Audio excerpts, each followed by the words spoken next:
Prophet sallallahu alaihi wasallam is sitting down, sitting with his wife Aisha in his house.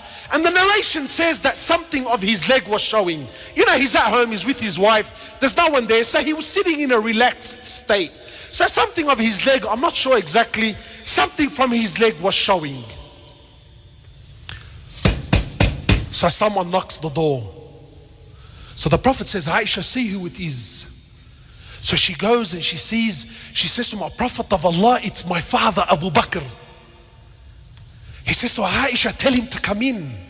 And the Prophet stayed exactly as he was. Sometime later,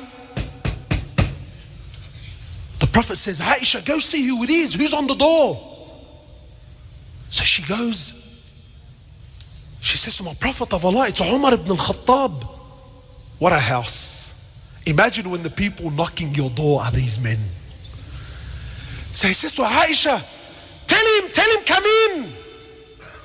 And he stayed as he was. Sometime later, he says to Aisha, who is it? She says to my Prophet of Allah, it's Uthman. So the Prophet stood up. The Prophet stood and fixed his posture, fixed his clothes, and said to Aisha, tell him to come in. When they left, she said, oh Prophet of Allah, my father walked in, you stayed. Umar walked in, you stayed.